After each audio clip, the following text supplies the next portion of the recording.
దేశానికి customer care చేసిన నష్టం 4.6 లక్షల కోట్లు. అదెలానంటే సరదాగా మీకు అంకెను చెబుతాం, మరోలా అనుకోకండి. ఆ అంకెను పేపర్ మీద రాసే ప్రయత్నం చేయండి. ఇంతకు ఆ అంకె ఎంతంటారా? 1500 కోట్లు. మొదటిసారిలోనే ఈ భారీ సంఖ్యను సరిగా రాసేవారు వేళ్ల మీద లెక్కించొచ్చు. చివరకు ఈ మాట చెబుతున్న నేను కూడా రాయలేకపోవచ్చు. ఎందుకిదంతా అంటే అంత భారీ అంకెకు ఒక లెక్క ఉంది. అదేమంటే ఏదైనా సమస్య ఎదురైనప్పుడు కస్టమర్ కేర్ కు ఫోన్ చేస్తాం. సదరు కస్టమర్ కేర్ విభాగం కస్టమర్లను వెయిటింగ్ లో ఉంచే కాలాన్ని లెక్క కట్టి యావత్ దేశం ఒక ఏడాది వ్యవధిలో నష్టపోతున్న గంటల్ని చూస్తే ఈ భారీ అంకె తెర మీదికి వస్తుంది. 2023 ఏడాదిలో భారతదేశం మొత్తంలో అన్ని రంగాలకు చెందిన కస్టమర్ కేర్ సెంటర్లకు ఫోన్ చేసి ఆన్సర్ ఇవ్వటం, సమస్యను పరిష్కరించే విషయంలో కస్టమర్ కేర్ విభాగం వారు ప్లీజ్ వెయిట్ చేయండి కాల్ కనెక్ట్ అయితే సదరు కాల్ సెంటర్ విభాగానికి చెందిన వారు కాస్త హోల్డ్ లో ఉండమని అనడం చూస్తుంటాం. అలా అడిగే వారి కారణంగా వారు పెట్టే హోల్డ్ను లెక్క కడితే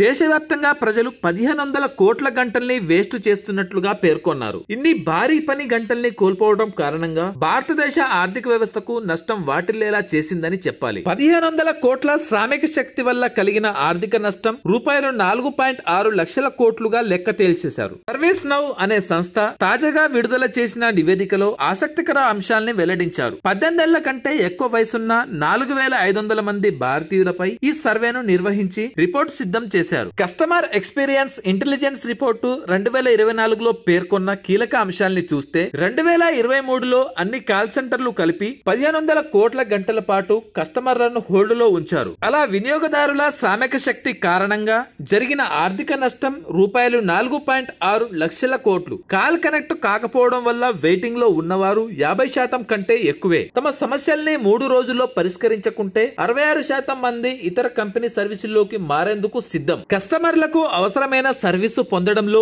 ఆలస్యమవుతోంది. దీంతో 2024లో కంపెనీలు 3/2 మంది కస్టమర్లను కోల్పోయే ప్రమాదం ఉంది. కస్టమర్ కేర్లతో విసిగిపోయి చాట్ బాట్లు, సెల్ఫ్ హెల్ప్ గైడ్ల మాదిరి ఏఐ సొల్యూషన్స్ మీద ఆధారపడుతున్నారు. టెక్నాలజీ పుణ్యమా అని 62% మంది కస్టమర్లు కాల్ సెంటర్లకు ఫోన్ చేయకుండా స్వయంగా సమస్యల్ని పరిష్కరించుకుంటారు. దాదాపు 50% మంది వినియోగదారులకు టెక్నాలజీ ఉపయోగించి తమ సమస్యల్ని ఎలా పరిష్కరించుకోవాలో సరైన అవగాహన లేదు. పెరిగిన టెక్నాలజీతో చాలా మంది ఏఐ సొల్యూషన్స్ పై ఆధారపడుతున్నారు. అవసరమైతేనే తప్పించి కస్టమర్ కేర్లను సంప్రదించడం లేదు. Thanks for watching.